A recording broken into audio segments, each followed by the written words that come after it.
Hello everyone, আমি Farzana Akter Dipa. CEN 461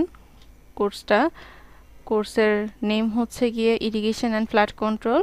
তো এই কোর্স টিচার হচ্ছি আমি এই কোর্সের শুরু থেকে শেষ পর্যন্ত বিভিন্ন টপিক কভার করব। তো আজকের ক্লাসে আমি একটু ডিটেইল বলে দিব যে আসলে আমরা কি টপিক মেইনলি কভার করব এবং এই কোর্সটা আসলে আমরা পড়লে বেসিক্যালি কোন কোন জিনিস সম্পর্কে আমাদের আইডিয়া হবে, আমরা আসলে কি শিখতে পারবো এই কোর্সে। তো যেহেতু নামটাই হচ্ছে ইরিগেশন অ্যান্ড ফ্লাড কন্ট্রোল, শুনে বোঝা যাচ্ছে যে ইরিগেশন মানে কি, সেচ কাজ, তাই না? আর ফ্লাড কন্ট্রোল মানে হচ্ছে গিয়ে যে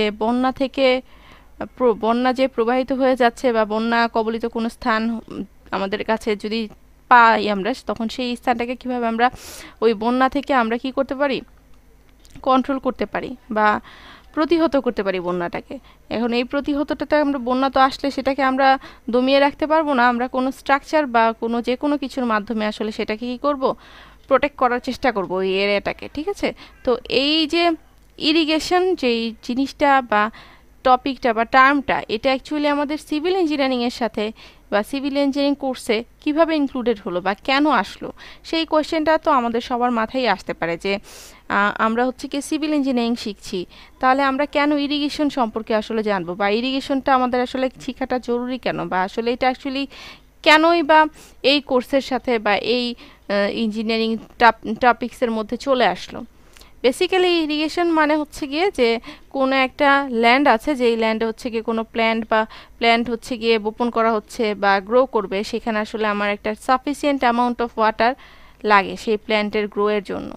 তো সেই সাফিসিয়েন্ট অফ ওয়াটারটা কি আমাদের সারা বছরই থাকে, নাকি সেই পানিটা বা ওয়াটারটা আমরা কোনো একটা জায়গা থেকে ক্যারি করে নিয়ে আসি? সাপোজ কোনো একটা ল্যান্ড আছে বা ধান ক্ষেত আছে, তখন ধান ক্ষেতে আমার পানি দিতে হবে, প্রতিদিন দেখা যাবে একটা নির্দিষ্ট টাইম পর পর পানি দিতে হবে। তো এখন ল্যান্ড তো আসলে হিউজ, হেক্টরের পর হেক্টর থাকে। সো এই যে হিউজ ল্যান্ডের জন্য কি আমার হিউজ অ্যামাউন্ট অফ ওয়াটার দরকার। তো ওই ওয়াটারটা আমরা পাবো কোত্থেকে? নদী নালা যে আছে সেগুলো থেকে বা খাল থেকে। সো এইখান থেকে আমরা পানিটা নিয়ে আসবো কীভাবে?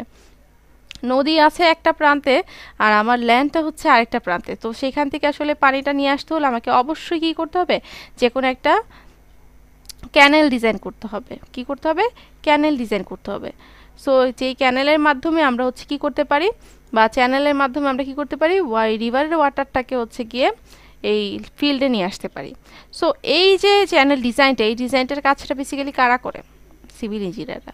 সো যে ডিজাইনটা আসলে কি করতে হবে, আমার হচ্ছে গিয়ে কি করতে হবে, সিভিল ইঞ্জিনিয়াররা এই ডিজাইনটা করে দিবে যে ইরিগেশন ল্যান্ডে পর্যাপ্ত পরিমাণ সাফিসিয়েন্ট অ্যামাউন্ট ওয়াটার ডিস্ট্রিবিউট করার জন্য আমাদের এতটুকু কি করতে হবে, চ্যানেল লাগবে, প্রোভাইড করতে হবে।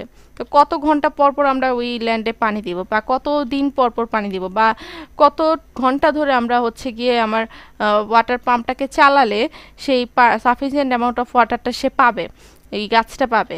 সো এই জিনিসগুলো আসলে আমাদেরই কাজ যে আমরা এই জিনিসগুলো ক্যালকুলেট করে দিব, ঠিক আছে? সো এই জিনিসগুলো কিন্তু আমার যে কৃষক মাঠে কাজ করতেছে সে জানে না। সো তাকে কিন্তু আমার এই জিনিসগুলো কি করে দিতে হবে, বুঝাই দিতে হবে। দেখবা যে যে কোনো একটা হচ্ছে গিয়ে ফিল্ডে যে কৃষকরা কাজ করতেছে, তারা যে কোনো একটা ইনস্টিটিউট থেকে বিভিন্ন জিনিস সম্পর্কে আইডিয়া বা ইনফরমেশন বা তথ্য কালেক্ট করতেছে, এই রিলেটেডগুলা। তো এইগুলো আসলে কারা প্রোভাইড করে থাকে? বেসিক্যালি আমরা এইগুলা কি করে রাখি, প্রোভাইড করে থাকি। তো সেই জন্য আমাদের কি করতে হবে, ইরিগেশন সম্পর্কে জানতে হবে। আচ্ছা, এটা তো গেল একটা দিক বা দুইটা দিক। এরপরে আবার আরও কিছু দিক আছে, যে আমরা কোন মেথড ইরিগেশনটা করলে আসলে পানিটা পর্যাপ্ত পরিমাণে পাবে, আমার সয়েলটা কতটুকু পানি অ্যাবজর্ব করে নিচ্ছে, প্ল্যান্টটা কতটুকু পানি ধরে রাখতেছে বা রাখতেছে কি না, আমার সয়েলের কোয়ালিটি কেমন, সেই কোয়ালিটির সয়েলে আমার ওয়াটারটা ক্যাপাসিটি, কনজামশন ক্যাপাসিটিটা কত, সেই জিনিসগুলোও কিন্তু এর সাথে এসে যায়। আবার আমি যে ইরিগেশন করব, সবসময় তো নদীতে পানি থাকবে না, বা পানিটা আমার ধরে রাখতে হবে কোনো একটা রিজার্ভার স্টোরেজে, সেটার জন্য আমরা কোনো ইরিগেশন স্ট্রাকচার তৈরি করার দরকার আছে কি না, সেই জিনিসগুলোই বেসিক্যালি আমরা এই কোর্সে কি করব, ডিসকাস করব। আরও কিছু টার্মস আছে, যেমন হচ্ছে গিয়ে ফ্লাড কন্ট্রোল করার জন্য আমরা ফ্লাড কন্ট্রোল বিভিন্ন স্ট্রাকচার আছে, ফ্লাড কন্ট্রোল করার জন্য ফ্লাডের বিভিন্ন ফেজ আছে, যে আমরা শর্ট টার্ম বা লং টার্ম বা মিড সো ওই ফেজগুলোতে বিভিন্ন ধরনের প্রোটেকশন সিস্টেম বা কন্ট্রোল সিস্টেম নিতে পারি। তারপর হচ্ছে গিয়ে আমরা বিভিন্ন ধরনের ফ্লাড অ্যাকশন প্ল্যান ক্রিয়েট করতে পারি। সো এই জিনিসগুলাই আসলে আমরা কি করব, এই কোর্সে আসলে মোটামুটি শিখব। তো আজকে জাস্ট আমি হচ্ছে গিয়ে শুরুতেই জাস্ট একটু ধারণা দিয়ে দিলাম। আস্তে আস্তে আমরা ডিটেইলে প্রত্যেকটা চ্যাপ্টার যখন কভার করব তখন আমরা আস্তে আস্তে আরও কিছু সম্পর্কে আইডিয়া নিয়ে যাব, ঠিক আছে? তো আজকে যেই চ্যাপ্টারটা আমি পড়াবো, চ্যাপ্টার 1 ইন্ট্রোডাকশন। এই ইন্ট্রোডাকশন চ্যাপ্টারে আমরা হচ্ছে ইরিগেশনের ইম্পর্টেন্স, ইরিগেশনের অবজেক্টিভ, এই রিলেটেড যাবতীয় যা আছে সব কিছু সম্পর্কে কি করব, ডিসকাস করব। এরপরে আছে হচ্ছে sources and quality of irrigation water, কোন সোর্স থেকে আমি ইরিগেশন ওয়াটারটা পেতে পারি, তার কোয়ালিটিটা কেমন হবে, সেই জিনিসগুলা। সয়েল ওয়াটার রিলেশনশিপ, সয়েলের সাথে ওয়াটারের রিলেশনশিপটা কেমন, কোন সয়েল কতটুকু ওয়াটার বেশি অ্যাবজর্ব করে, কোন সয়েল কতটুকু ওয়াটার কম অ্যাবজর্ব করে, এই জিনিসগুলো কিন্তু আমার সয়েল ওয়াটার রিলেশনশিপ এর মধ্যেই আমরা কি জানতে পারবো। দেন কনজামটিভ ইউজ কি, কতটুকু আমার ইরিগেশন ওয়াটার লাগবে সেটা এস্টিমেশন করা, ঠিক আছে? তারপর কি কোন মেথডে আমরা ইরিগেশন করব, মেথডস অফ ইরিগেশনগুলো কি কি, ডিজাইন অফ ইরিগেশন ক্যানেল সিস্টেমটা কীরকম হবে, ইরিগেশন স্ট্রাকচার কতগুলা বা কী ধরনের, ইরিগেশন পাম্প কী ধরনের আছে, আমরা যে ইরিগেশন করব সেটার জন্য আমার কী করতে হবে, একটা পাম্প লাগবে, সেই পাম্পটার আসলে ক্যাপাসিটি কত হবে, তার পাওয়ার কত হবে, কত ঘন্টা ধরে চালাতে হবে, সেই সব কিছু সম্পর্কে কিন্তু আমরা এই জিনিসগুলা এখান থেকে জানতে পারবো। তারপর হচ্ছে বিভিন্ন ধরনের ড্রেনেজ সিস্টেম বা ল্যান্ড ড্রেনেজ সিস্টেম, এবং এইগুলো সব আসলে ইরিগেশনের পার্টে গেল। এরপরে আমার ফ্লাড কন্ট্রোলের কিছু পার্ট আছে, সেগুলো আমরা ফার্দার পরে ডিসকাস করব। তো এখানে হচ্ছে গিয়ে আমরা প্রথম যে জিনিসটা একটু দেখব যে আমাদের কিছু রেফারেন্স বুকস আছে, লেকচার নোট আমি ক্লাসে প্রত্যেকটার জন্য দিয়ে দিব, অলরেডি কিছু দেওয়া হয়েছে, আরও কিছু দিয়ে দিব। আর কিছু বই আছে এখানে, তোমরা চাইলে এই বইগুলা দেখতে পারো, বইয়ে আমি কেনার ব্যাপারে নিরুৎসাহিত করব, ঠিক আছে? আর ইরিগেশন ফ্লাড কন্ট্রোলের বই একটা খুবই জনপ্রিয় বই আছে, সেই বইটা চাইলে তোমরা কিনতে পারো, ওই বইটার নাম আমি দিয়ে দিব তোমাদেরকে। Irrigation engineering and hydraulic structure by Santosh Kumar Garg, এই যে এই বইটা, ঠিক আছে? এই বইটা খুবই মোটা একটা বই, এটা তোমরা তোমাদের কালেকশনে রাখতে পারো চাইলে, আর বাকিগুলো দরকার নেই কেনার। আচ্ছা, নেক্সট আমরা হচ্ছে গিয়ে দেখবো যে এই কোর্সের আউটকামটা কি, এই কোর্স থেকে আমরা কি কি শিখতে পারবো। অলরেডি কিন্তু আমি বলে দিছি যে এই কোর্স থেকে আমরা কি কি শিখতে পারবো, ইরিগেশন ইঞ্জিনিয়ারিং সম্পর্কে, সয়েল ওয়াটারের মধ্যে রিলেশনশিপ, কীভাবে মেথড ইরিগেশন করা হয় সেই মেথডগুলা, ইরিগেশন স্ট্রাকচারগুলা বা পাম্প সিস্টেমগুলো কেমন, বা ইরিগেশন সিস্টেমটা আমরা কীভাবে ডিজাইন করব, এই জিনিসগুলো সম্পর্কে আমরা বেসিক্যালি এই কোর্সে জানতে পারবো। তো প্রথমে আমরা আজকে একটু শুরু করে দেই ইন্ট্রোডাকশনের পার্ট থেকে, যে what is irrigation. Artificial means of supplying water to plants for its growth and maturity. এটা অ্যাকচুয়ালি একটা আর্টিফিশিয়াল সাপ্লাইং ওয়াটার সিস্টেম, যেটা হচ্ছে গিয়ে কোনো একটা প্ল্যান্টের গ্রোথের জন্য বা ম্যাচিউর হওয়ার জন্য যে ওয়াটারটা লাগবে সেটা আমরা আর্টিফিশিয়ালি একে প্রোভাইড করব। ওয়াই টু ইরিগেট, কেন আমরা ইরিগেট করব? To ensure enough moisture essential for plant growth, আমরা এইটা এনশিওর করতে চাই যে আমাদের প্ল্যান্টের জন্য এনাফ ময়েশ্চার দরকার, সেই গ্রোথের জন্য যে ময়েশ্চারটা দরকার আমরা সেটা প্রোভাইড করতে চাই, সেজন্য আমরা ইরিগেট করব। To provide crop insurance against short duration drought, short duration drought মানে খরা, খরার ক্ষেত্রে আমরা হচ্ছে ক্রপ ইন্স্যুরেন্স বা যে আসলে ওই খরার টাইমটাতে আমরা তাকে ওয়াটারটা প্রোভাইড করতে পারবো কিনা সেই জিনিসটা এনশিওর করা। To cool the soil and atmosphere to provide a suitable surroundings, soil আর অ্যাটমসফিয়ারটাকে একটা সারাউন্ডিং মানে একটা সুইটেবল সারাউন্ডিং প্রোভাইড করার জন্য আমার কী করতে হবে, এটাকে একটু কুলিং করতে হবে, এটার জন্য আমার কী করতে হবে, ওয়াটারটা বা ইরিগেশনটা অ্যাপ্লাই করতে হবে। To wash out or dilute harmful salts chemicals in the soil, সয়েলের মধ্যে ডিফারেন্ট টাইপস অফ কেমিক্যাল থাকতে পারে, সল্ট থাকতে পারে যেটা আসলে আমার গাছের জন্য বা প্ল্যান্টের জন্য হার্মফুল, সো সেই জিনিসটা ওয়াশ আউট করে তুলে নিয়ে আসার জন্য আমার কী করতে হবে, ইরিগেশন করতে হবে। To reduce hazards of soil piping, soil piping hazard reduce করার জন্য আমরা কী করবো, ইরিগেশন করবো। To soften the tillage pan, tillage pan soften করার জন্য আমরা কী করবো, ইরিগেশন করব। এই সব কিছু জিনিস সম্পর্কে আমরা আস্তে আস্তে ধীরে ধীরে প্রতিটা চ্যাপ্টারে ডিসকাস করে করে আরও আইডিয়া হবে। হোয়েন টু ইরিগেট, কখন ইরিগেট করব, যদি rainfall less than demand of plant, water requirement of plant, কোনো প্ল্যান্টের যতটুকু রিকোয়ারমেন্ট অফ ওয়াটার আছে যদি রেইনফলটা আমার থেকে কম আসে, তার মানে হচ্ছে কি যে আমার যতটুকু প্ল্যান্টের জন্য পানি দরকার ততটুকু রেইনফল আসছে না, সো প্ল্যান্টের আরও পানি লাগবে, সেই পানিটা আমরা প্রোভাইড করবো কীভাবে, ইরিগেশনের মাধ্যমে। নেক্সট হচ্ছে কি number 2, rainfall is sufficient but distribution spatial distribution is not as per requirement. রেইনফলটা পর্যাপ্ত পরিমাণে আছে কিন্তু ডিস্ট্রিবিউশনটা কি আমার রিকোয়ারমেন্ট অনুযায়ী নাই। ঠিক আছে, ডিস্ট্রিবিউশনটা মানে কোথাও বেশি হচ্ছে কোথাও কম হচ্ছে, ইউনিফর্মলি ডিস্ট্রিবিউটেড হচ্ছে না, তখন আমরা সেখানে কি করব, ইরিগেশন করব। Irrigation rainfall is sufficient but special distribution is also good but temporal distribution is not as per requirement. এবার যদি এরকম হয় রেইনফলও সাফিসিয়েন্ট আছে বা এবং স্পেশাল ডিস্ট্রিবিউশনও গুড বাট টেম্পোরাল ডিস্ট্রিবিউশনটা আসলে ঠিকভাবে হচ্ছে না, তখন আমরা কি করব, ইরিগেশন করব।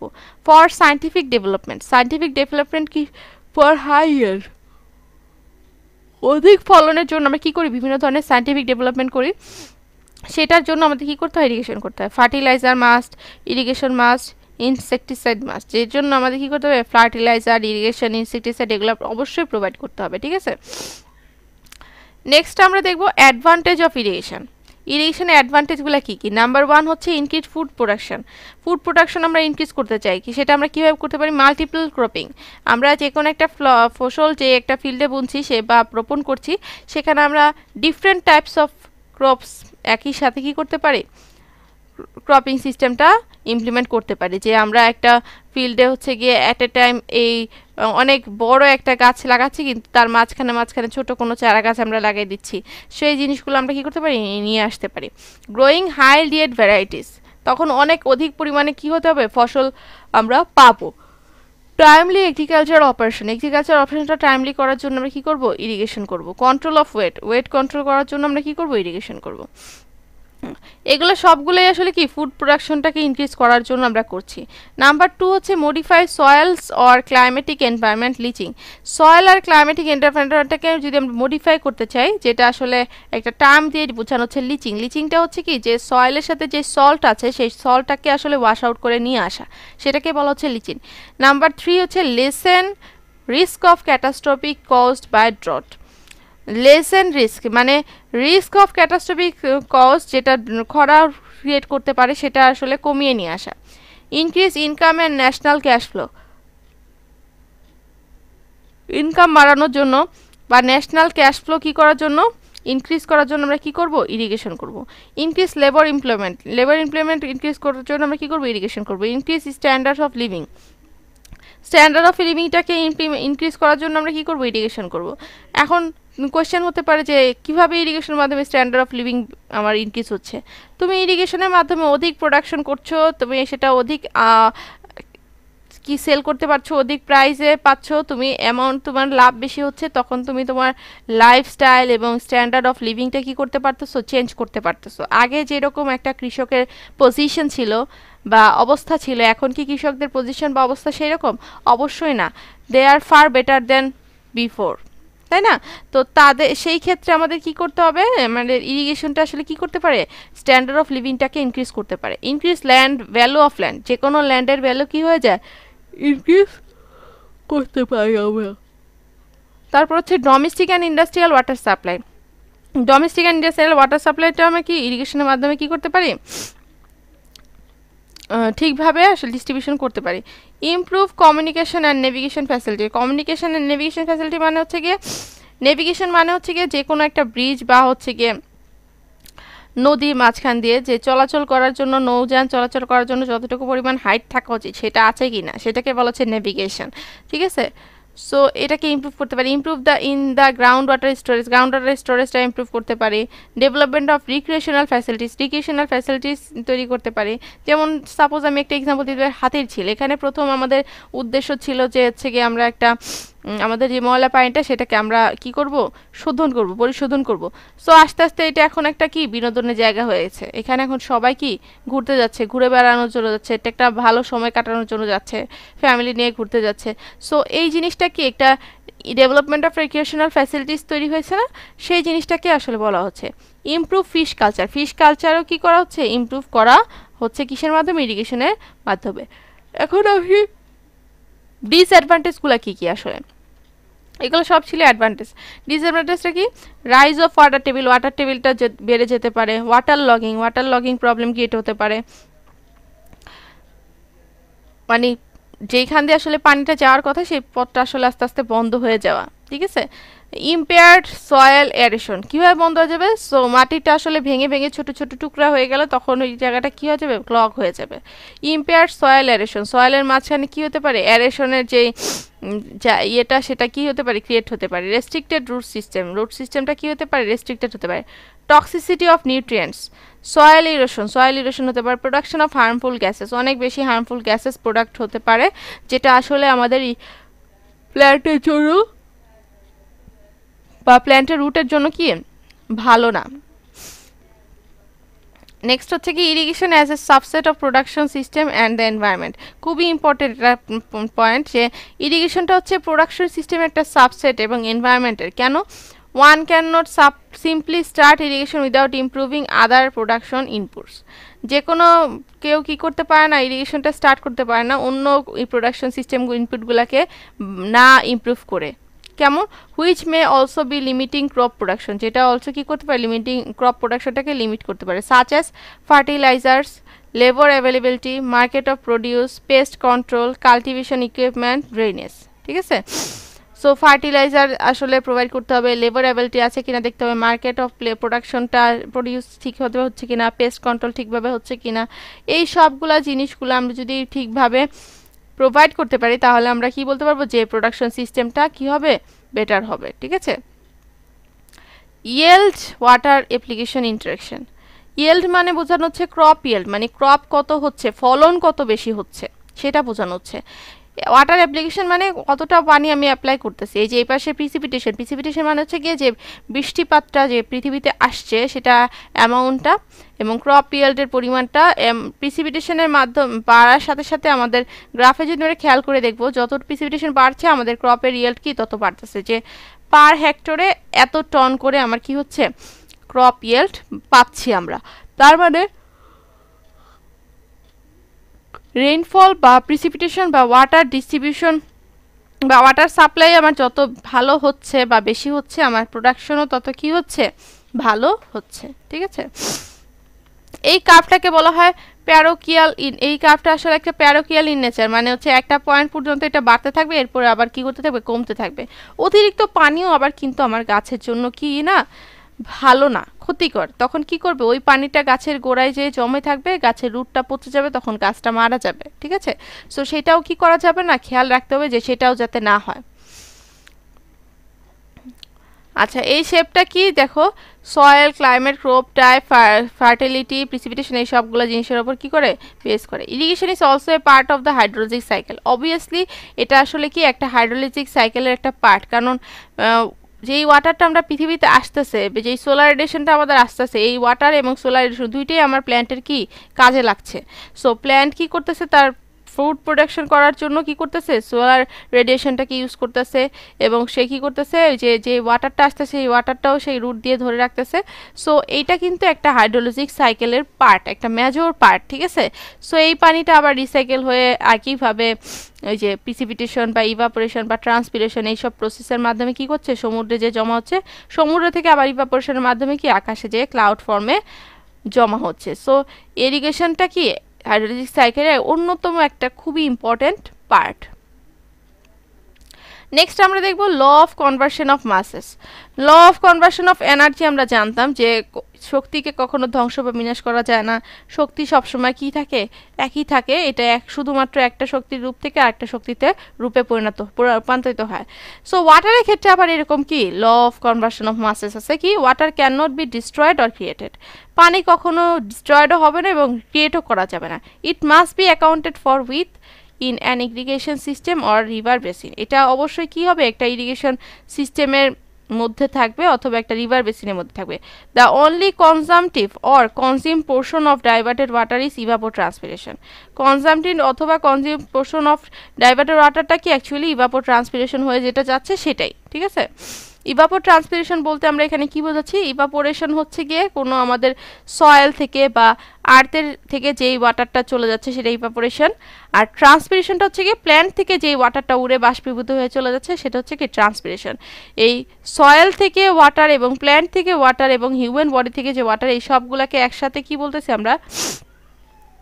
ইভাপোট্রান্সপিরেশন। ঠিক আছে, আচ্ছা, নেক্সটে খুবই ইম্পর্টেন্ট একটা টার্ম আছে রিটার্ন ফ্লো। রিটার্ন ফ্লোটা কি?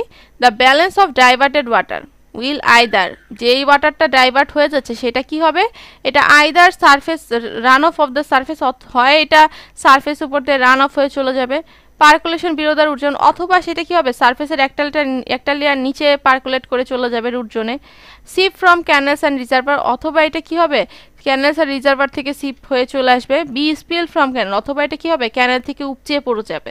সো রিটার্ন ফ্লোটা কি, যেই পানিটা আসলে আমার ডাইভার্টেড ওয়াটার থেকে থাকতেছে, all diverted water in excess of ET or will eventually return to a stream or groundwater at a lower elevation where it can be reused by another user. এই সব diverted ওয়াটারটা কি হবে একটা জায়গায় বা একটা স্ট্রিমে এসে জমা হবে বা গ্রাউন্ড ওয়াটার স্টোরেজে, যার ইলেভেশন হচ্ছে গিয়ে কম, এবং এটা আবার কি হবে রিইউজ করা যাবে কার মাধ্যমে, অ্যানাদার ইউজারদের মাধ্যমে। The portion of diverted water which returns to a water course or groundwater is called return flow. যেই পানিটা আসলে যেই পোর্শনটা আমার কি হচ্ছে রিটার্ন করতেছে ওয়াটার কোর্সে, সেটাকে আমরা বলবো কি রিটার্ন ফ্লো। খুবই ইম্পর্টেন্ট একটা টার্ম। এখান থেকে কিন্তু কোয়েশ্চেনগুলো একটু কনসেপচুয়াল আসবে, ঠিক আছে? সো হুবহু লিখে দিলে কিন্তু হবে না, ঠিক আছে? হুবহু থাকলে আমি কিন্তু 0 দিয়ে দিব। কোয়েশ্চেনগুলো অবশ্যই কনসেপচুয়াল, সবার কোয়েশ্চেনের অ্যান্সার কিন্তু ডিফারেন্ট হবে, ইউনিক হবে, ঠিক আছে? একই রকম হুবহু লাইন টু লাইন যদি মিলে যায় তখন সেই ক্ষেত্রে কিন্তু আমি কোনো মার্কস প্রোভাইড করব না। নেক্সট হচ্ছে ওয়াটার রাইটস। ওয়াটার রাইটস বলতে কি বোঝাচ্ছে? ওয়াটার রাইটস বলতে বোঝাচ্ছে আমার ওয়াটার ব্যবহার করার সঠিকতাটা, আমি এটাকে আসলে মিস ইউজ করতেছি কিনা, আমি এটাকে আসলে কি করতেছি কিনা, কোনো নষ্ট করছি কিনা, পানিটা আসলে অপচয় করছি কিনা সেই জিনিসটা।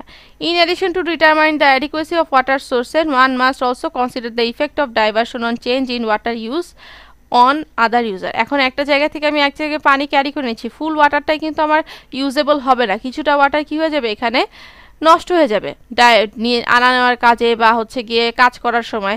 সো সেই জিনিসটা কি করতে হবে আমাদের এক্সট্রা অ্যাডিশনাল নিয়ে নিতে হবে সোর্স থেকে, ঠিক আছে? নাহলে কিন্তু আমাদের শর্টেজ হয়ে যাবে। Many of this users May hold a water right. Many of the user কি করতে পারে একটা ওয়াটার রাইট হোল্ড করে, যে আসলে ব্যবহার করার সঠিকতাটা কীরকম সেটা সে চিন্তা করে নিল। So a water right is a legal indeed. Water right usually had 3 parts. এটা আসলে ওয়াটার ব্যবহার করার সঠিকতাটা 3টা পার্ট থাকতে পারে। একটা হচ্ছে length of the time, number 2 হচ্ছে maximum rate of diversion, number 3 হচ্ছে maximum land area which can B irrigated. যে কতটুকু টাইম আমার লাগবে, ম্যাক্সিমাম রেট অফ ডাইভারশন করো, কতটুকু ম্যাক্সিমাম রেটে আমার ডাইভারশন করতে হবে, কতটুকু ল্যান্ড এরিয়াকে আমার ইরিগেশন করতে হবে, ঠিক আছে? কিন্তু এখানে একটা দুঃখের বিষয় হচ্ছে there is no overall water law. কোনো ওয়াটার ল আসলে নাই। Formal system of water rights or regulatory instrument for water use and allocation in Bangladesh followings are available: the Irrigation Act 1876, Bangladesh Water Power Development Boards Ordinance 1972।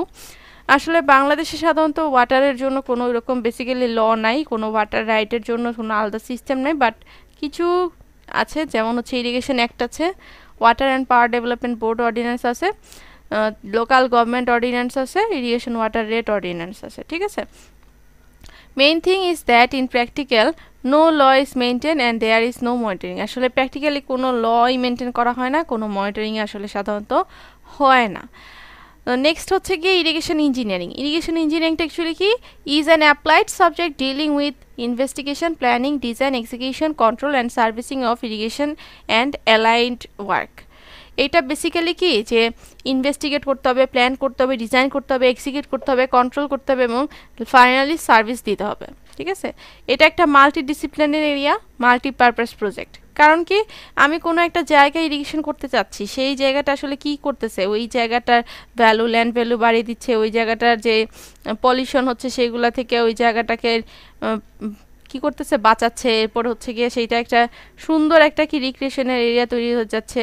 তারপরে সেখানে ফিশারিজের implementation, fisheries বা হচ্ছে গিয়ে পোলট্রির যদি কেউ করতে চায় তখন সেখানে সেটাও কি করা যাবে, ইমপ্লিমেন্ট করা যাবে, ঠিক আছে? মানে ছোট্ট একটা আমাদের একটা অবজেক্টিভ এসে একটা অবজেক্টিভে সেটা হচ্ছে কি এমন একটা প্রজেক্টে দাঁড়া যায় যে এখানে আসলে মাল্টিপারপাস প্রজেক্ট হয়ে যায়, মানে অনেকগুলো অবজেক্টিভকে সে কী করে ফেলতে পারে, ফুলফিল করে ফেলতে পারে। Concept of a multi-purpose project ki a multi-purpose project is one which serves more than one purpose. Multipurpose project হচ্ছে এমন একটা প্রজেক্ট যেটা হচ্ছে গিয়ে একটা পারপাসের বেশি পারপাস কি করে সার্ভ করে, such as an irrigation project can serve the following purpose: storage, control and utilisation of water for irrigation. এটা কি করতে পারে, স্টোরেজ করতে পারে, কন্ট্রোল করতে পারে, utilisation of water for irrigation, ইরিগেশনের জন্য ওয়াটার ইউটিলাইজেশন করতে পারে। নাম্বার 2 কি, ডেভেলপমেন্ট অফ হাইড্রোইলেকট্রিক পাওয়ার, খুবই ইম্পর্টেন্ট, এটা কি করতে পারে, হাইড্রোইলেকট্রিক পাওয়ার ডেভেলপমেন্ট করতে পারে, ফ্লাড কন্ট্রোল করতে পারে, সিল্ট কন্ট্রোল করতে পারে রিভারের ক্যানেলে। সিল্ট কন্ট্রোল মানে হচ্ছে কি যে পলি মাটি পড়ে জমা পড়ে কি হয়, নদীর তলদেশে জমা পড়ে নদীর ডেপথ কমে যায়, সেই ক্ষেত্রে নৌকা চলাচল বা নৌযান চলাচলের ক্ষেত্রে বা ফিশারিজের ক্ষেত্রে নেভিগেশন ডিস্টেন্সটা আমার কি হয়ে যায়, কমে যায়, সেইটা আসলে কি করতে হবে, কন্ট্রোল করতে পারবি আমরা কিভাবে, ড্রেজিং করার মাধ্যমে। দেখবা কিছুদিন পর পর নদী কি করা হয়, ড্রেজিং করা হয়। Inland navigation, water supply, fish culture, recreation, মানে আমি অলরেডি যা যা বললাম সবগুলা টার্মে কিন্তু এখানে চলে আসছে। সো একটা ইরিগেশন প্রজেক্টের ক্ষেত্রে কিন্তু এই সবগুলা পারপাসই আমার কি করে, ফুলফিল করে, সেই জন্যই আসলে এটাকে বলা হয় কি, multipurpose project. Multi-purpose project entails the study of different science such as engineers, agriculturists, soil scientists, hydrologists, meteorologists, administrators, planners, farmers, beneficiary, economics, sociologist. সাধারণত মাল্টিপারপাস প্রজেক্টে আসলে যাদেরকে ইনভলভ করা যায় সবগুলা ক্ষেত্র বা ফিল্ডের যারা যারা ইনভলভ হয় তাদের নামগুলো এখানে আসলে দেওয়া আছে, যে এগ্রিকালচারিস্টরা এখানে একটা পার্ট প্লে করে, সয়েল সায়েন্টিস্টরা একটা পার্ট প্লে করে, হাইড্রোলজিস্টরা, মেট্রোলজিস্টরা, অ্যাডমিনিস্ট্রেটরসরা, প্ল্যানার্সরা, ইকোনমিক্স, ফার্মার, সোশিওলজিস্ট, সবাই কিন্তু এখানে একটা কি করে, মেজর রোল প্লে করে। ঠিক আছে, একটা মাল্টিপারপাস প্রজেক্টকে আসলে ফুলফিল করার ক্ষেত্রে বা সাকসেসফুলি রান করানোর ক্ষেত্রে। Consideration for development of any water resource project etcetera, কোনো ওয়াটার রিসোর্স প্রজেক্টকে যদি আমি ডেভেলপমেন্ট করতে চাই তখন আমার কি কি কনসিডারেশন করতে হবে। নাম্বার 1 হচ্ছে ইকোনমিক কনসিডারেশন, নাম্বার 2 হচ্ছে socio and economic consideration, number 3 হচ্ছে এনভায়রনমেন্টাল কনসিডারেশন। খুবই ইম্পর্ট্যান্ট কি, ইকোনমিক কনসিডারেশন, আমি কস্ট বেনিফিট রেশিওটা আমার একের থেকে বেশি হইতে হবে। তারপর হচ্ছে গিয়ে কস্ট ইনভলভস কি হবে, investigation, planning, design, construction, operation, maintenance, এইগুলোর মধ্যে যে কস্টটা ইনভলভস হবে সেটা কনসিডার করতে হবে। বেনিফিটস কি, which can be convert to money, এটা আসলে কি, এটা মানিতে কনভার্ট করা যায়, যে আমি এত টাকা খরচ করে যেই প্রজেক্ট ওয়ার্কটা করলাম সেটা আসলে মূল্য এত দাঁড়ালো, ভ্যালু কত দাঁড়ালো। Social and economic consideration of beneficiary, land ownership pattern, local লেভেলটি অফ লেভেল অ্যাভেলেবল আছে কি না, ল্যান্ড ওনারশিপ প্যাটার্নটা কেমন, এক্সিস্টিং ফার্মিং প্র্যাকটিস ফ্যাসিলিটিস কী কী আছে এখানে আগে হতো, ক্রপ টাইপটা কি, ক্যালেন্ডারটা মানে সময়সূচিটা কীরকম, ট্রান্সপোর্টেশন সিস্টেম কেমন, স্টোরেজ সিস্টেম কেমন, মার্কেটিং ফ্যাসিলিটি কেমন, প্রত্যেকটা পার্ট কিন্তু এখানে আসলে অন্যতম একটা কনসিডারেশন।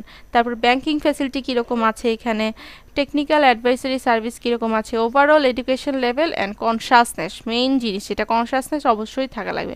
পিপলস পার্টিসিপেশন এখানে কি করতে হবে, থাকতে হবে। ঠিক আছে, নাম্বার 3 হচ্ছে এনভায়রনমেন্টাল কনসিডারেশন। এনভায়রনমেন্টাল কনসিডারেশনের মধ্যে কী কী আসবে, ইআইএ, এনভায়রনমেন্টাল ইম্প্যাক্ট অ্যাসেসমেন্ট, এটা এই জিনিসটা আসলে কনসিডার করতে হবে সবার শুরুতে। Submergence of land and forestry, atmospheric pollution for organic decomposition, organic decomposition আসলে কীরকম অ্যাটমসফিয়ারিক পলিউশন ক্রিয়েট করছে, ওয়াটার লগিংটা আসলে কী করছে, ওয়াটার বোর্ন ডিজিজগুলো কী কেন হচ্ছে, আমার এনভায়রনমেন্টের উপর কী ইম্প্যাক্ট করতেছে, ফিশ হ্যাবিচুয়েটস এইটা কীরকম হচ্ছে, এই জিনিসগুলো কী করতে হবে, আমাদের কনসিডার করতে হবে। নেক্সট হচ্ছে গিয়ে টাইপ অফ ইরিগেশন প্রজেক্ট কী কী আছে। নাম্বার 1 হচ্ছে প্রকিউরমেন্ট প্রসেস অফ ওয়াটার, আচ্ছা, water right to procurement process of water right আর coverage, water right purpose of the project. ঠিক আছে, সো এখানে আমরা একটু এইটা জাস্ট হচ্ছে কি আমাদের জানার জন্য আমরা পড়বো। ঠিক আছে, প্রকিউরমেন্ট প্রসেস অফ ওয়াটারের মধ্যে কী কী আসবে, storage type, diversion type, combination of storage and diversion, river pumping, ground water pumping, reclamation of wastage and sewer water. তারপর নাম্বার 2 হচ্ছে কি ওয়াটার রাইট টু আর কভারেজ, কি মেজর ইরিগেশন প্রজেক্ট, মানে কতটুকু কভারেজ করতেছি তার উপর বেস করে কী কী হতে পারে। মেজর ইরিগেশন প্রজেক্ট এটা কি 10,000 হেক্টরের বেশি ল্যান্ড হলে, মিডিয়াম ইরিগেশন প্রজেক্ট কি 2,000 থেকে 10,000, মাইনর ইরিগেশন প্রজেক্ট কি 2,000 হেক্টরের ছোট হলে। Water right two purpose of the প্রজেক্টটা কি পারপাস, সিঙ্গেল পারপাস না মাল্টিপারপাস। ঠিক আছে, বাংলাদেশের ইরিগেশন প্র্যাকটিস সিস্টেমটা কেমন, Water management in Bangladesh involves a wide range of interventions in the country's land and water regime, but two main categories can be distinguished. Number 1 কি irrigation, number 2 flood control and drainage. বাংলাদেশে আসলে irrigation প্র্যাকটিসটাকে দুইটা আলাদাভাবে ভাগ করা হয়, একটা irrigation mainly, একটা হচ্ছে ফ্লাড কন্ট্রোল অ্যান্ড ড্রেনেজ। ঠিক আছে,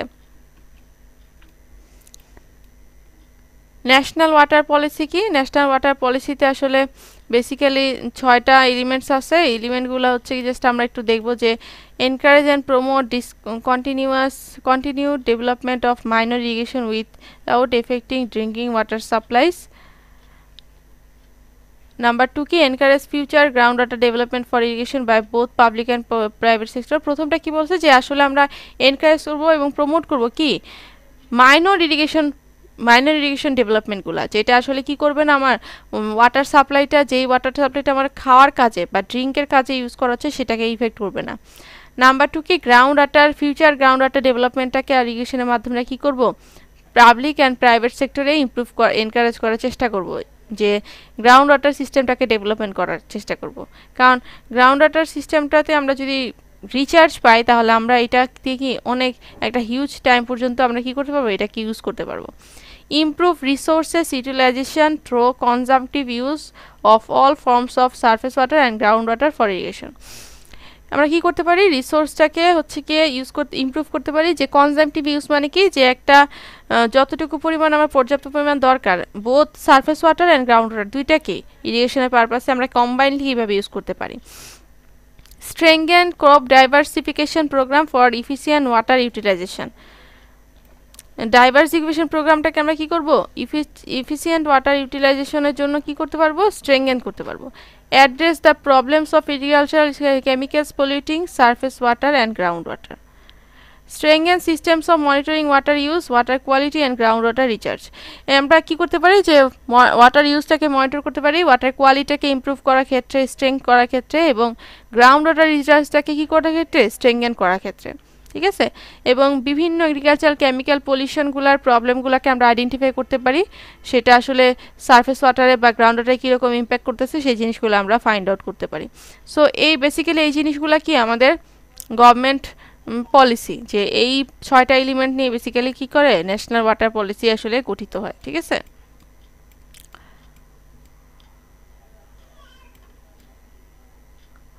আচ্ছা এখানে কিছু ক্যাটাগরি আছে irrigation category, minor irrigation, major irrigation.